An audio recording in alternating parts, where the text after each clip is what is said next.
hinihimok naman ng isang political analyst ang pamahalaan ay paliwanag sa taong bayan ang dahilan ng pagbebenta ng ginto o ng gold reserves at kung saan ito napunta. Yung pinagbentahan, si Carla Abellana magbabalita. Napakasensitibo kung ituring ng political analyst na si Professor Froilan Calilong ang balita patungkol sa pagbebenta ng Pilipinas ng gold reserves nitong unang bahagi ng taon. Sa panayam ng SMNA News kay Calilong, malinaw na may problema ang gobyerno sa usapin ng transparency kung hindi maipapaliwanag sa taong bayan ang dahilan ng pagbebenta ng ginto at kung saan napunta ang pinagbentahan nito. Ang mahalaga ritong gawin ng ating pamunuan, particularly the Bangko Sentral ng Pilipinas, and I think also other agencies that are involved with this, like the Department of Finance and even the NEDA.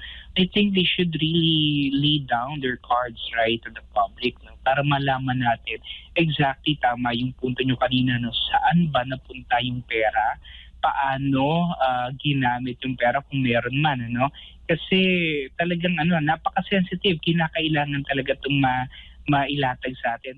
Sa report ng online aggregator ng Best Brokers na nanguna ang Pilipinas sa mga bansang may malaking ibinenta na gold reserves sa unang 6 na buwan ng taon na nasa 24.95 tons o katumbas ng 15.69%. Sinundan tayo ng Thailand na may 9.64 tons at Uzbekistan na may 6.22 tons na gold reserves na ibinenta. Para kay dating Chief Presidential Legal Counsel Attorney Salvador Panelo, malinaw na may kinakaharap na krisis ang bansa kung kaya't nagbenta ng gold reserves.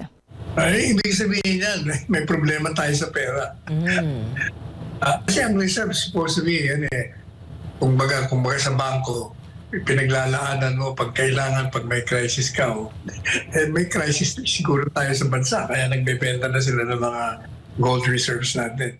Samantala, pinangangambahan naman ni Calilong na kung magpapatuloy ang Pilipinas sa pagbebenta ng gold reserves ay posibleng bumagsak ang halaga ng piso at mas tumaas ang inflation rate. Para sa Diyos at Pilipinas Kumahala, Carla Abellana, SMNI News.